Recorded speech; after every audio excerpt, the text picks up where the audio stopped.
Hello, and welcome to today's GROW session. GROW is an initiative of Talmid of Hebrew College, which gives participants the opportunity to gather, reflect, observe, and wrestle with topics relevant to our lives today through a Jewish lens. For those observing Passover, we hope that your celebrations have been meaningful and liberating, and today's GROW session is timely. In the spirit of celebrating Miriam during this Passover season, today we have the opportunity to learn about and consider Jewish women who have followed in her footsteps as spiritual leaders, visionaries, and voices for justice. We'll explore models for Jewish women's activism, leadership, and creativity in different historical contexts. Inspired by this topic, Talmid of Hebrew College dedicated learner Sarah Lennox decided to sponsor today's session in memory of her mother, Ethel Lennox, a woman who loved learning, and we are thrilled to honor Ethel's memory in this way. Who better to explore this topic with than Judith Rosenbaum?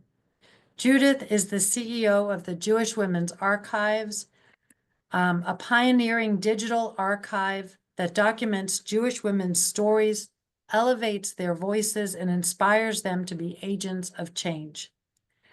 Judith earned a PhD in American Studies from Brown University with a focus on women, gender, and social movements. As a Fulbright Fellow, she studied women's collective communities in Israel. An educator, historian, and writer, she teaches, lectures, and published widely on Jewish studies and women's studies. The Jewish Women's Archive is a treasured campus partner of Hebrew College, and we are delighted to have Judith with us today. And with that, I'm going to turn it over to her.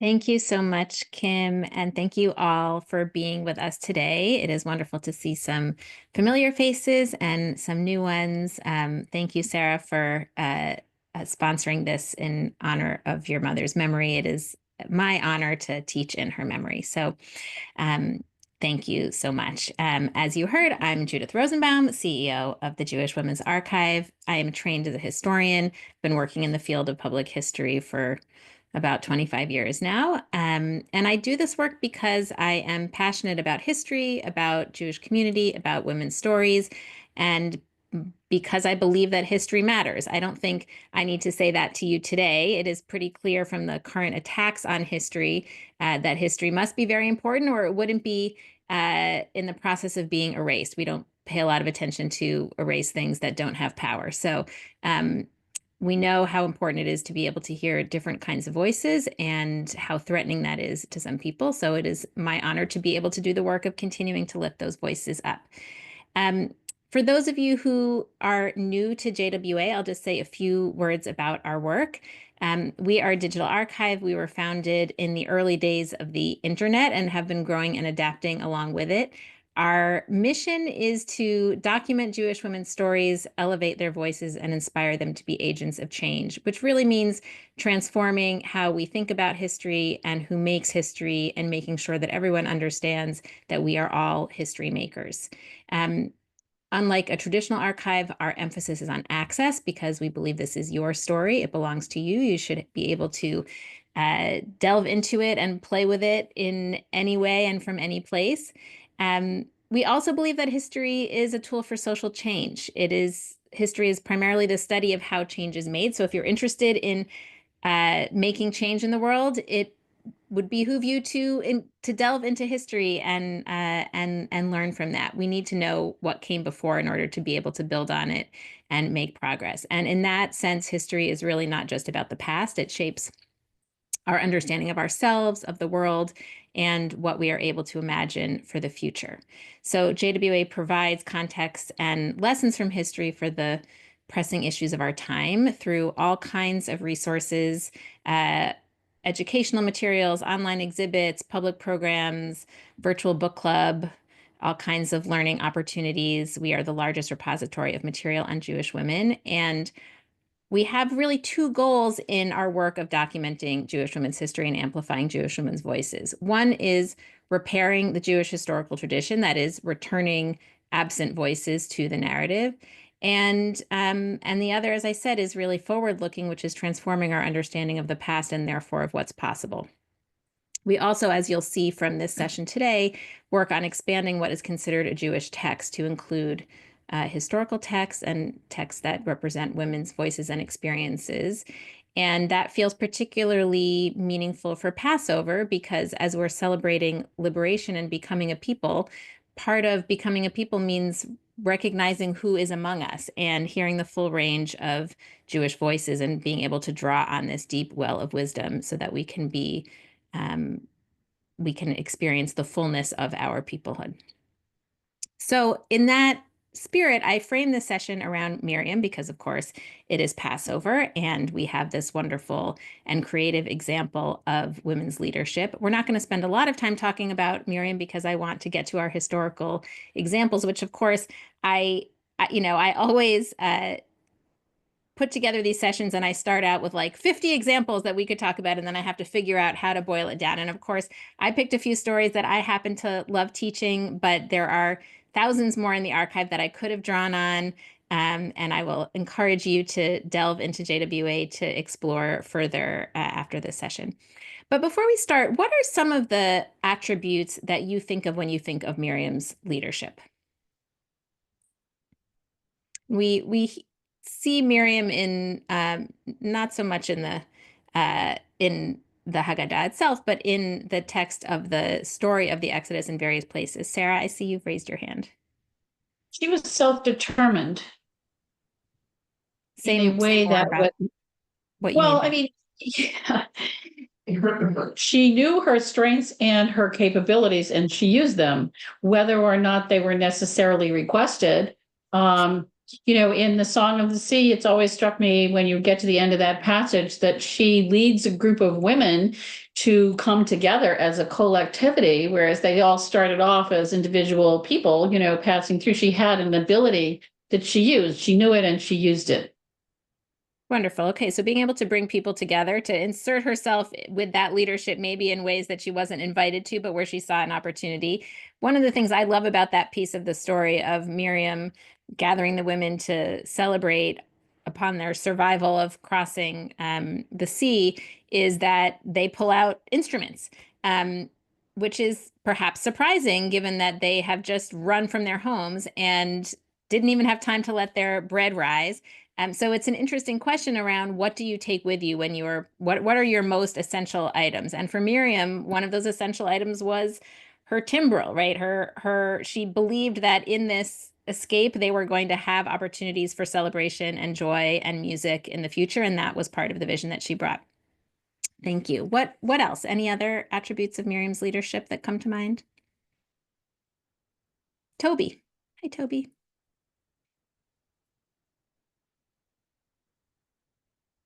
Okay. Courageous when she goes over to Bat Paro and says, would you like me to get a nurse for for the baby? I mean, who is she? You know, she's a kid or a young teen. I mean, we have no idea how old she is, but you know, She's a young yeah, person. she's young. And she goes over to the princess of Egypt and says, should I get a nurse? Right. And she has in mind exactly who that would be. And so we see her as a sibling really being creative about how she's maybe sent to protect her baby brother in his little ark, but she has a bold vision for how she might be able to help him survive and isn't afraid to step out from the background and insert herself into that story of survival. Great. So we see that kind of caretaking as well as a kind of creativity and boldness there. Anything else?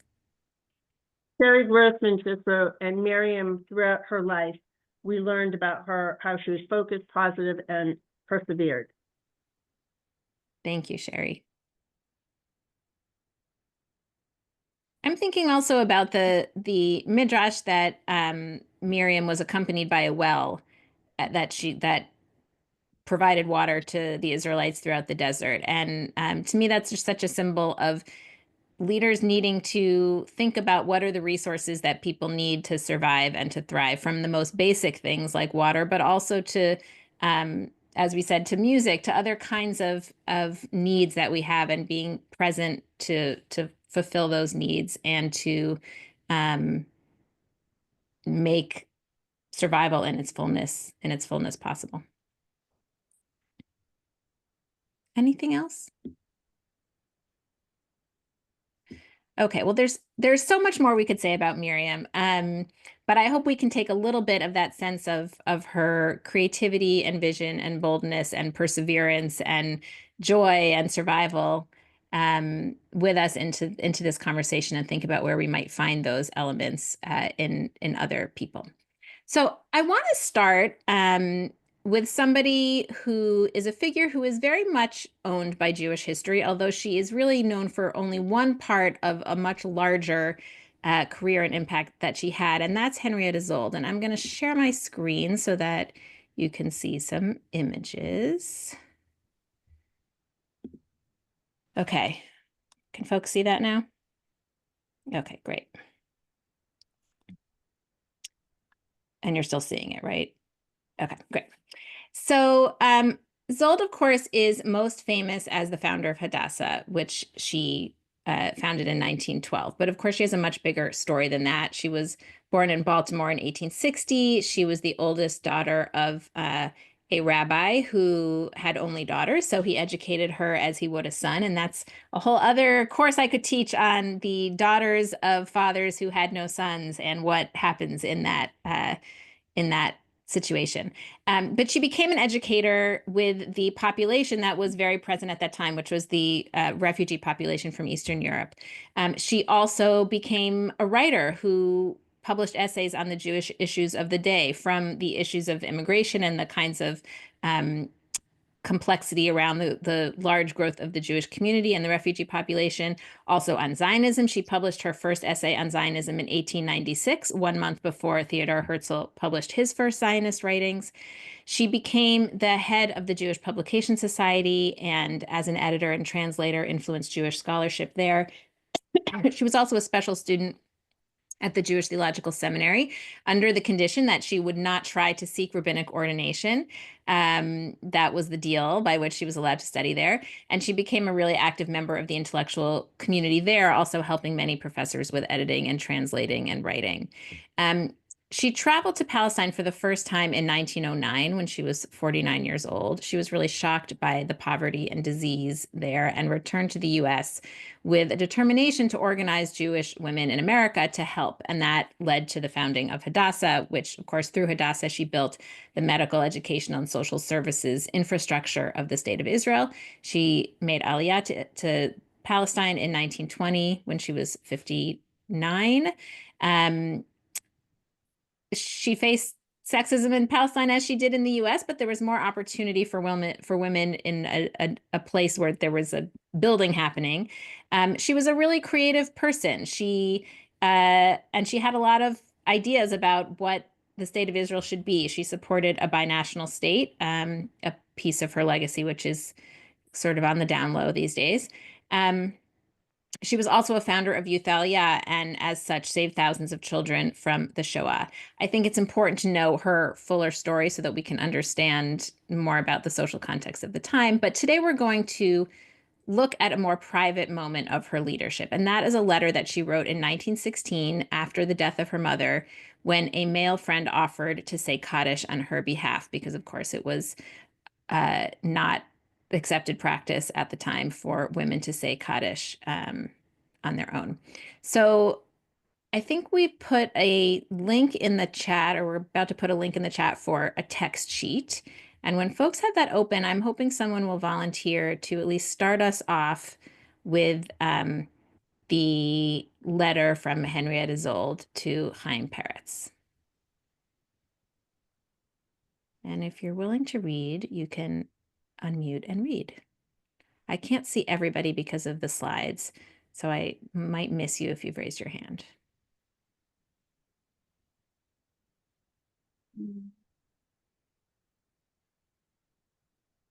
Sarah. I can't open it. I'm sorry. Maybe there's a trick I don't know. Is anyone else having trouble opening it? I can't open it either. Is it Hmm. in the chat? I got it Can open. read it. Yeah, I could read it. This is, I'm gonna Is put it it possible also, for, Kim, I'm gonna put, did you put it as an, yeah, let's put it also as a Google Drive link. That might be easier for some people. oh, that's true. Yeah. In Miriam's footsteps. Oh, that's your title of your Yeah. work. Letter from Henrietta Zold to Chaim Peretz, September 16, 1916. It is impossible for me to find words in which to tell you how deeply I was touched by your offer to act as Kaddish for my dear mother. I cannot even thank you. It is something that goes beyond thanks. It is beautiful what you have offered to do. I shall never forget it. You will wonder, then, that I cannot accept your offer. Perhaps it would be best for me not to try to explain to you in writing, but to wait until I see you to tell you why it is so. I know well and appreciate what you say about the Jewish custom, and Jewish custom is very dear and sacred to me. And yet I cannot ask you to say Kaddish after my mother. The Kaddish means to me that the survivor publicly and markedly manifests his wish and intention to assume the relation to the Jewish community which his parent had, and that so the chain of tradition remains unbroken from generation to generation, each adding its own link. You can do that for the generations of your family. I must do that for the generations of my family. I believe that the elimination of women from such duties was never intended by our law and custom. Women were freed from positive duties when they could not perform them, but not when they could. It was never intended that if they could perform them, their performance of them should not be considered as valuable and valid as when one of the male sex performed them. And of the Kaddish, I feel sure this is particularly true. My mother had 8 daughters and no son, and yet never did I hear a word of regret pass the lips of either my mother or my father that one of us was not a son. When my father died, my mother would not permit others to take her daughter's place in saying the Kaddish. And so I am sure I am acting in her spirit when I move to decline your offer. But beautiful your offer remains nevertheless, and I repeat, I know full well that is much more in consonance with the generally accepted Jewish tradition than is my or my family's conception. You understand? 12:17. what'd you say? 12:17. We work out at 1:30. Whoops. You understand me, don't you? Then should we? That's do you- great. You Yeah. can stop there. I'm actually going to pull down the slide so I can see people's faces. Okay, thank you so much, Sherry, for reading that.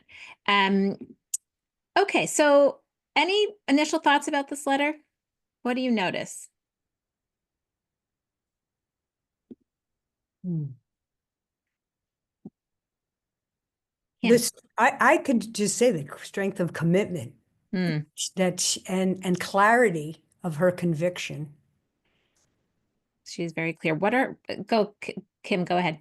Yeah, I was just going to say this really resonates for me personally, because we lost my dad, a family of all girls, just a few weeks ago, and Sorry. my sister's ex-husband offered to say Kaddish on our behalf, and we appreciated the offer, but not necessary. So I feel like even today, this is resonant for me.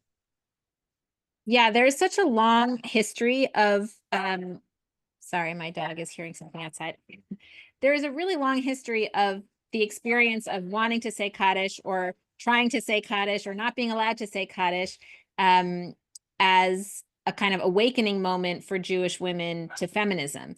And we hear that through today, right? And so I always think about, I mean, this is 1916, right? So what would it mean for the feminists in the 1970s and 80s and 90s and 2000s and 2025 who might be encountering the same thing to know that this is not just their story, right? That this is an experience that Jewish women have had forever, and that in fact there have been Jewish women over many decades and probably even centuries who have spoken up and been very clear about their right and their need to say Kaddish for themselves.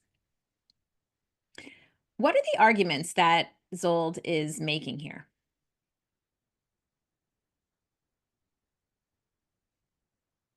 Carol? You got to unmute. I like that she sort of referred to traditional law, but reinterpreted in a way that said, this is not forbidden if we can do it. So it was sort of paying attention to what the history was, but seeing it in a different way so that it could be used in the way that she wanted to. So the reinterpretation I thought was really beautiful. Right, engaging with the Jewish law and also with what it means to her and kind of bringing those two pieces together. Sarah, I see your hand is raised. Well, she obviously knew biblical history. She knew about the daughters of Slothod and the decision that they should inherit because their father had no sons. I mean, but she doesn't go the step of saying women are equal to men. It's only that because there are no men, the argument, in other words, she doesn't publicly take it to the next step, that women are actually the equivalent of men. She may have thought that, but it's not explicit in what she wrote. Right, that is interesting. And I think there's something that goes along with that, which has to do with the kind of tone that she takes too. Sherry, did you have your hand up? Yes. I want to comment on the tone. The tone is completely respectful. There's no anger at all, at least that comes through. She justifies it by her own family's tradition. In the case of their father's death, when their mother encouraged the daughters to say Kaddish, apparently, which I had not known before. But there's no anger in this. Yeah, and there's a very inclusive tone even, right? Like, you understand me, don't you? This kind of welcoming him into her perspective as opposed to making it combative in a different way. I've actually had a couple of educators who I've taught this text to who have actually used it with their students to talk about how you write a letter and respectful tone and how you build an argument in a way that will invite somebody into it, which I thought was really interesting. It's interesting also that one could see in some ways this letter as burying the lead, right? In some ways, she makes the final point she makes is that this was what her mother had requested from her daughters when the father died, right? So she's, in some ways, one could imagine that she could write the letter and say, I'm doing this because I know this is what my mother wants, and that's really the only thing I need to say, right? But she puts that last. Why might she not lean on that argument more heavily? It was more powerful that she was making the argument from Jewish tradition and Jewish law and some accepted Jewish custom. Right. That she's building a case, and she's also making it her own in some way, which is part of the piece, I think, about legacy here, about Kaddish. She could be commenting on sort of what Kaddish is for. Is Kaddish for the mother? Is Kaddish for her? She's engaging with that, I think, a little bit too. One of the things I love about this piece is that it is also a favorite text of another outstanding Jewish woman leader, and that is Ruth Bader Ginsburg. In writing about her own Jewish heritage, RBG listed this as one of her primary influences. And in fact, in a piece that she wrote for JWA, this is a quote from a piece she wrote for JWA. She said, Zold's plea for celebration of our common heritage, while tolerating, indeed appreciating, the differences among us concerning religious practice, is captivating. I recall her words even to this day when a colleague's position betrays a certain lack of understanding. She adapted that statement slightly in her book, My Own Words, and she added a little bit of a question to it. She said, Zold's plea for celebration of our common heritage, while tolerating, indeed appreciating, the differences among us concerning religious practice, is captivating. Don't you agree? Can you imagine a more perfect put down or words more supportive when a colleague's position seems to betray a certain lack of understanding? So we can see that not only is she inspired by this, but she has adopted a little bit of Zold's style here, right? You can understand me, don't you? But imagining that as a strategy that is both a way of inviting somebody in, and, as she also identifies, a way of potentially putting them down, because you're giving them the credit that you should be able to understand this. And if you're not understanding this, then what might you be missing here? So there's something that is very strategic, but also creative with the use of language here that I see both Zold doing and RBG adopting a little bit here. Any other thoughts on this text? Okay. I want to move on to the next piece, which is also a letter. This is a letter that came to JWA through our exhibit on Jewish women and feminism, and it was actually given to us by the letter writer's daughter, Sally Gottesman. It was a letter that her mother, Paula Gottesman, wrote. And this piece is more of a communal plea to her own community. It was written by Paula Gottesman in 1975. She was the mother of Sally, as well as 3 other daughters. She was a leader in her synagogue, a conservative synagogue in New Jersey. And she was writing this letter to back up her oldest daughter's request that she be allowed to have her bat mitzvah on Shabbat morning instead of on Friday night, as was the custom in their synagogue at the time. Sally wrote her own letter, but Paula wrote this one to back it up. So let's take a look at this letter. Who would like to read for us?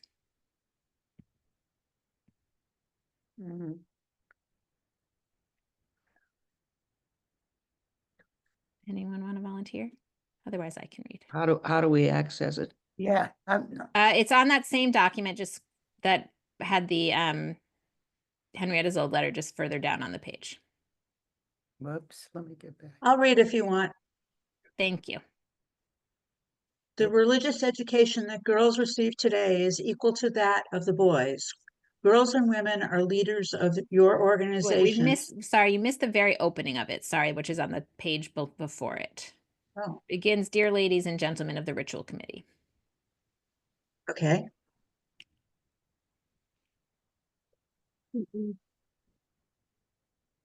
Dear ladies and gentlemen of the Ritual Committee, in June 1975, my daughter Sally will celebrate her 13th birthday and expects that she will be a bat mitzvah. She would like to have her service on Saturday morning rather than on Friday night, and I believe it only proper that she be permitted to do so. The religious education that girls receive today is equal to that of boys. Girls and women are leaders of your organization's religious schools, countries, and everything else that virtually affects our lives and the very existence of Judaism. Although I recognize the irrational emotional bases to religious practices, I believe that we as conservative Jews must change those traditions which are odious to large segments of our people and which have no rational moral justification for their continuation. The girls in Montclair are keenly aware of the options allowed the decision makers at their synagogue. They are critically watching to see if the religious rituals at their synagogues are ruled by those who will not relate either to the times or to them, or by those who are willing to perhaps suffer some temporary strangeness during a service in order to promote a general good, a greater good. To be sure, Sally will celebrate her bat mitzvah, be it on Friday or Saturday. However, this dispute will doubtless continue until the women have prevailed. I have 3 younger daughters, and if this is not resolved now, I'm fairly certain that I will be compelled by conscience as well as by them to continue this battle. I respectfully request that the members of the ritual committee openly look at all aspects of the question, not merely at their reaction based on years of tradition. Above all, ask what effect this is having upon our young girls, who so often hear the comment, Judaism is outdated and has no meaning for my life today. Admittedly, calling girls to the Torah will not change everything, but it will certainly help to show that our religion is living, adaptable, and subject to modification, where basic moral laws are not jeopardized. Thank you. And you'll see she signs her name, both Paula Yeah. Gottesman and Mrs. Jerome Gottesman. Okay. Any thoughts? What are her arguments for change here?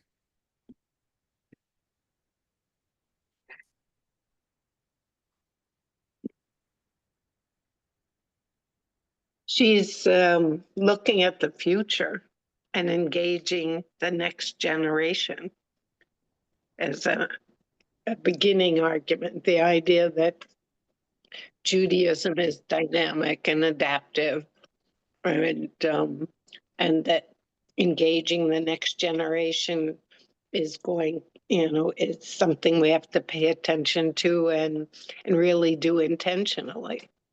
So it's such a Paula Gottesman letter, by the way.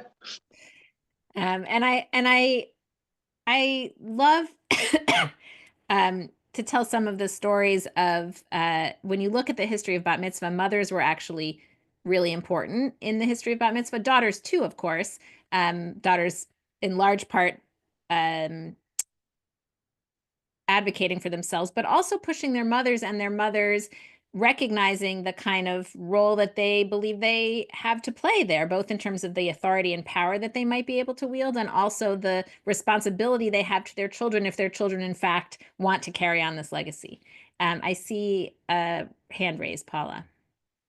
I think the other point is that, if I heard correctly, was that men and women are receiving the same education, so why shouldn't they have the same abilities to move forward?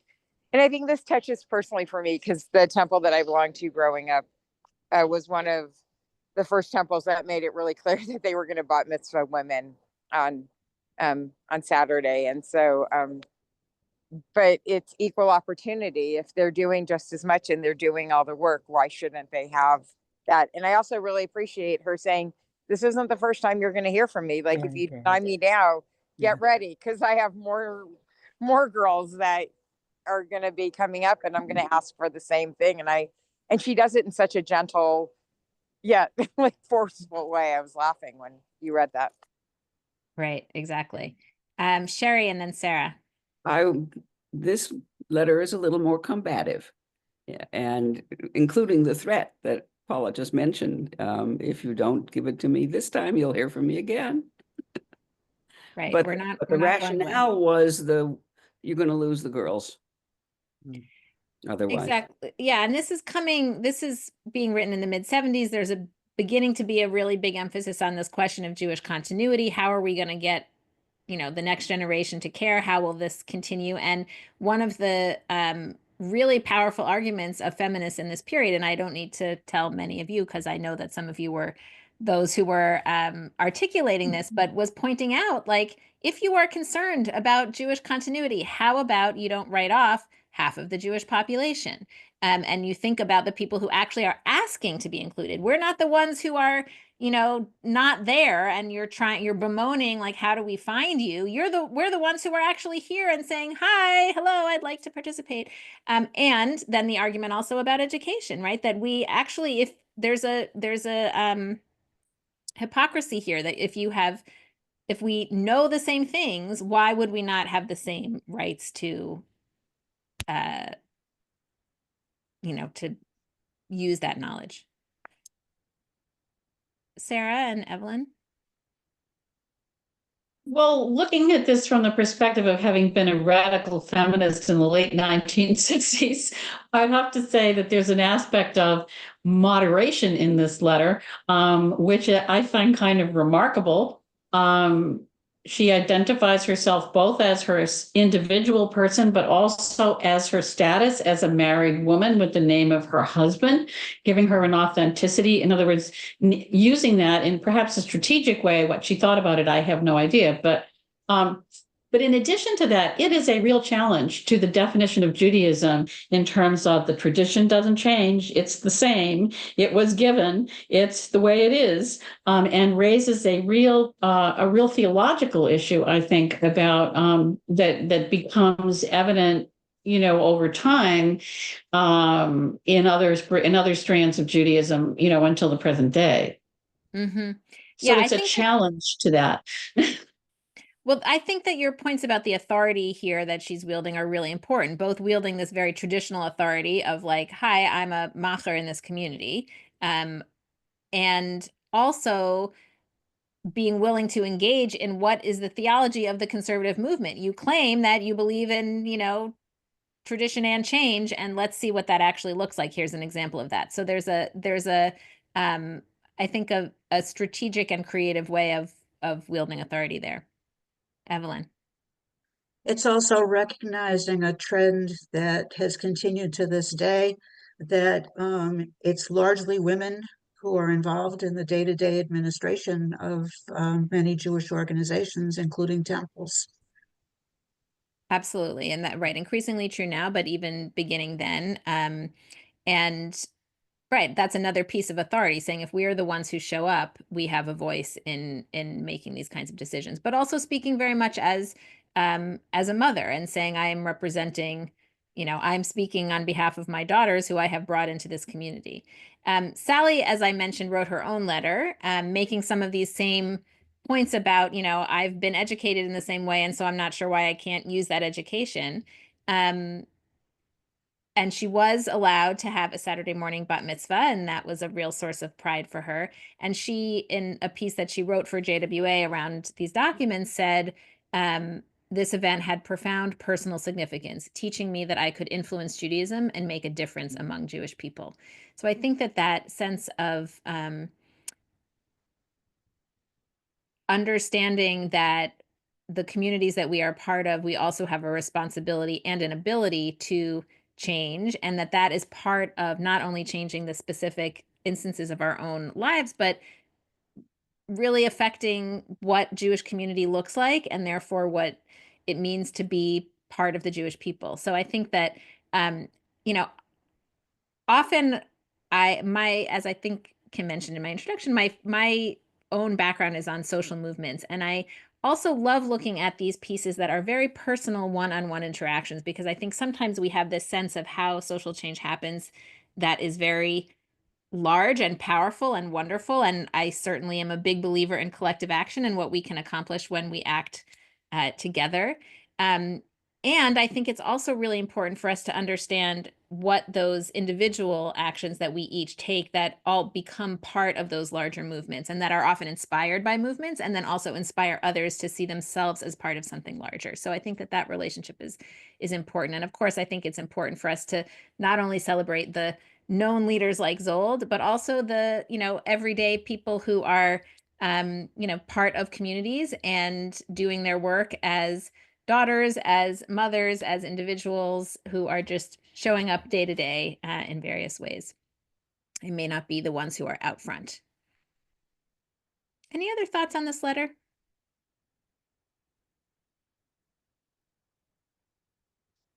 Okay. The next pieces that I wanted to look at are very different. And I actually was inspired to bring these because I was talking to my kids about TikTok and social media and activism on social media and sort of satire and change. I'm a little bit too old to appreciate TikTok. I have found social media to be powerful in some ways. Certainly for the Jewish Women's Archive, it is a way that we reach millions of people a year with all kinds of content and images and messages about Jewish women and who the Jewish people are that are very powerful. So I don't sneeze at its power. But I think there's also a lot of interesting questions right now about, and certainly we see the impact that social media has had on politics and on polarization. So it is absolutely powerful. And I also not only would like my children to take their eyes off their phones sometimes, but I have a lot of questions about what the relationship is between online activism and in-person activism and political activism of different kinds. So I was thinking about what are some of the other precursors maybe of some of the kinds of activism that we see online today. And then that brought me to thinking about a guerrilla protest group that started in the late 90s and was active through the early 2000s, and that's Jewish Women Watching. Do folks remember that group? I am going to show you some images. Hold on a second. Let me share the screen. Okay, wait, do I have the right thing selected here? Okay. Can you see my slides? Okay. So Jewish Women Watching was an anonymous guerrilla protest group that fought against sexism, racism, economic inequality, hypocrisy in the Jewish community. This was their mission statement. Jewish Women Watching rouses the public to challenge and change sexist and oppressive practices in the Jewish community. We use satire and factual evidence to criticize the narrow-minded priorities of the Jewish establishment. We draw attention to issues that would otherwise be whispered about and to voices that are silenced. Jewish Women Watching remains anonymous to focus attention on these issues, not ourselves. So they did a lot of different actions, often around holidays. Their first action was against sexism specifically. It was a card and an ad around Rosh Hashanah in, I think, 1999 that said sexism is a sin. They put out, for those of you who have noticed in the New York Times that Lubavitch has an ad that gives the Shabbat lighting candle times that starts Jewish women, girls. They did a fake one of those that said, Jewish women, girls, hold your community accountable. Sexism is a sin. Jewish Women Watching. They did an action on Purim of distributing these labels for a grogger that said, drown out sexism. Let's take a look, and I have a couple other images to show you. There was another action in, I think this one was in 2002. They mailed condoms to the offices of about 3,000 Jewish leaders to advise safe sex within the strange bedfellows relationships between some Jewish and right-wing evangelical Christian leaders. I thought this seemed relevant for this moment as well. There was a postcard that had a condom attached. It said, why is the Jewish community in bed with Pat Robertson, Jerry Falwell, and Ralph Reed? And then they explained that these folks had expressed anti-Semitic sentiments, but nevertheless were praised and in some cases even given honors by Jewish organizations. So you can see from these different examples that they were focused not only on so-called women's issues, but really we're trying to create a more intersectional, what we might call an intersectional feminist critique, looking at the relationship between these different kinds of questions and inequities around power within the Jewish community. I want to take a look at the text that I brought in addition to these images, is the Purim 5760 statement that they put out with those grogger labels. Does someone want to read this?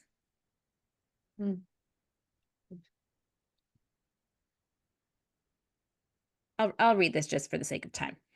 Every Purim, Jews unite to drown out Haman's name. This year, we suggest a few more reasons to make noise. In the era of the Persian Empire, Esther spoke on behalf of the entire Jewish people. Since then, only one woman has delivered the State of World Jewry address at the 92nd Street Y. Vashti is not the only woman who had to strip to keep her job. Even in the Jewish world, 3 out of 4 women endure sexual harassment in the workplace. At a Megillah reading, we'll spin our groggers 50 times to blot out Haman's name. That's more than the number of women on the boards of the Anti-Defamation League and United Jewish Communities combined. Rabbis agree that without Esther's intervention, Haman would have murdered all the Jews. With almost no women in the top 5 executive positions at national Jewish organizations, what might befall today's Jewish community? Vashti spoke for herself. Esther spoke for herself. We too must refuse to be silent. This Purim drown out sexism. Jewish women watching. Okay, so how would you compare this kind of statement or activism to the previous examples of the 2 letters?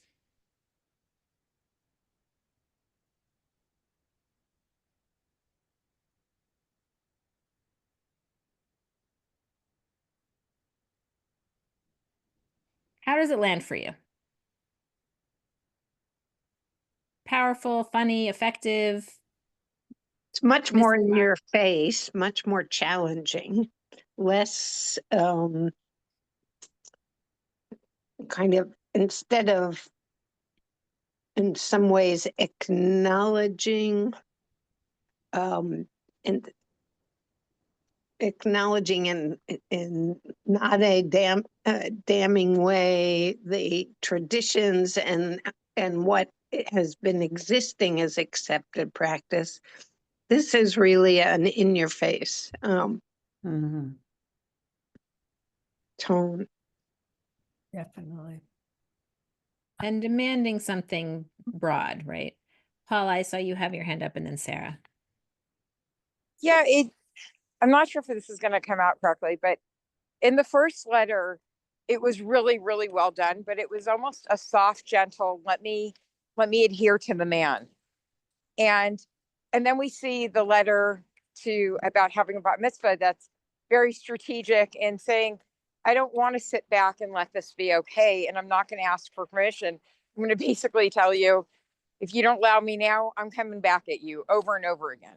And this one was women, you wouldn't have had those rights to say, to post things in a newspaper. So it's coming off demanding, but it's coming off factual. And I love how they use Jewish history to say, look at the progression of how these women stood up. So it's like we stand on the shoulders of those before us. And now we're going to make our statement. I hope that makes sense. Yeah, I mean, and I think there's a certain privilege there, one could say too, of maybe having less to lose in some way, saying like, I know I have the right to speak out, maybe some impatience about the slowness of change, and knowing that one could, put these greater demands out there, although it's also different because it's not happening on an interpersonal exchange kind of way. Sarah? And then Toby? Well, it also is written in the 1990s when radical feminism had been around for a long time, and there were movements in the art world for women artists to be much more recognized. It uses art, satire, and humor in ways that are just outstanding. I mean, I think I love this strange bedfellows thing, whatever you think of the people, but there, in a way, it's because it's anonymous and it appears online, it doesn't pose any direct threat, and nowadays might, to the people who wrote it. I think it's fantastic kind of graphic art and political outreach into the rest of, society, demanding space. And yeah, and I think it's an important point to recognize that this comes out of a context where there's other kinds of guerrilla theater and protest kinds of groups. And so that's a really important piece. And it's true for all of these women that they're speaking, they don't speak in a vacuum. There are movements that are that are examples for how to, that kind of bolster us in being able to speak our minds and our truth. Toby and then Sherry. Yeah, I actually love the tone of this letter. And personally, as I've gotten older, I haven't mellowed. I just get more irritated by the things that used to irritate me. They irritate me even more. But what I am curious about is I assume that the letter to the synagogue ritual committee got a positive response. I mean, she did have a Shabbat morning bat mitzvah, and that, you know, those kinds of changes took place. And, you know, and I have to assume that the fact that she was involved and committed and knew the people she was writing to and had a very, you know, a very nice tone, had a role in getting her what she wanted. I wonder if this kind of letter has had, if it had any sort of response in terms of the kind of change that was sought. Yeah, I think that is a good question. It can be hard to know how to measure that over time. Certainly, as I was looking at this and thinking, oh, some of these things are from almost 25 years ago or more than 25 years ago, it doesn't feel that different. On the other hand, especially the Strange Bedfellows one was not, a lot of people were kind of angry about that one. In fact, some people said, why didn't this group just stick to what they originally were talking about, which was sexism? Why are they going off into these other areas of politics? Which I think is always a sign that you've touched on something sensitive. And I think is also a sign of the ways that feminism gets kind of marginalized as like, oh yeah, you're talking about sexism that's separate from these big communal issues around who our political allies are, and sort of asking women to like stay in their place and just worry about women's issues as opposed to understanding that women's issues are part of, quote unquote, women's issues are in fact communal issues, and that all of the issues that Jewish Women Watching was addressing around, you know, around sexism, around they did some actions on the cost of Jewish communal life and the impact that that has on families and on, you know, ability to participate, and that these kinds of political questions, that these are all of a piece. Sherry, I see you have your hand I raised. want to go in a slightly different direction and introduce a little American geography here. I grew up in the Midwest and didn't live on the East Coast until I was in my 20s and married. I remember when I first met my feminist friends in New York, being astonished at the degree of anger. Midwest, we're very Scandinavian in the Jews in the Midwest and polite. And it wouldn't occur to us, and we didn't need to do that. And there's a different tone. There was before there was enough change to merit a different tone. And I think it's worth pointing out that my guess, I don't know who the Jewish Women Watching were. I don't know that I knew any of them personally, but my guess is they were all from New York and New Jersey and surrounds. Am I right? I don't know. It was a New York based group, I think. So Yeah. I don't know how far they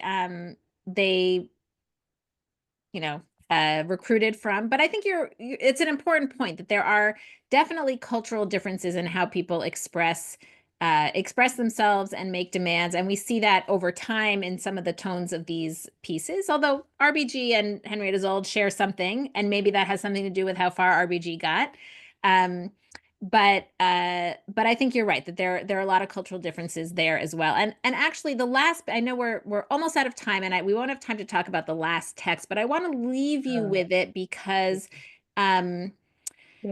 because I think it raises a lot of important, both maybe sends us off with a little bit of inspiration, but also raises some important questions about how do we kind of gird ourselves and prepare ourselves both to be leaders and also to be part of communities in difficult times such as we are in right now. And this is a piece that is from Rabbi Rachel Cowan, who herself brings a little bit of a cultural difference here because she is from the Northeast. She was born and raised in New England, but as a Protestant, she was a direct descendant of the Mayflower. Trained as a social worker, involved in civil rights, married a Jewish man, Paul Cowan, who was from an assimilated family, but together they kind of he researched his family history, and they became increasingly connected to Judaism, so much so that in 1980, Rachel converted, and they did a lot of work with interfaith couples, wrote a book together about that, and she ultimately decided to become a rabbi. She was ordained in 1989.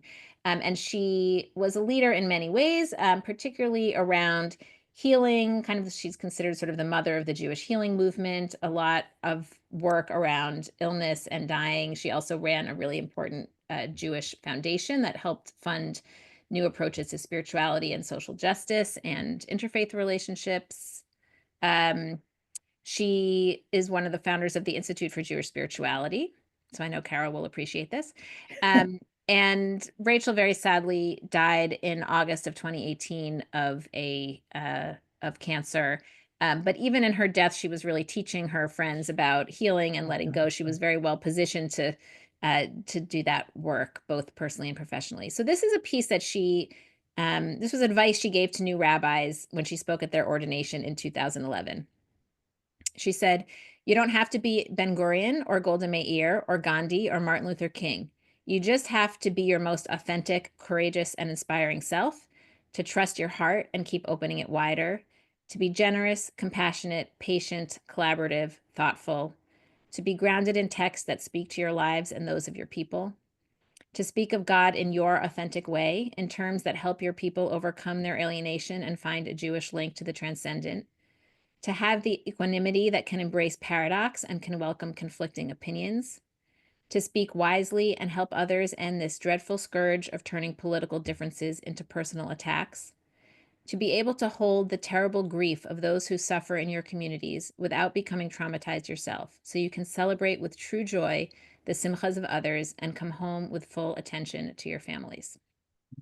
So I think she captures there so many of the things that we need to cultivate in ourselves and cultivate in each other in order to lead our own lives and to lead others.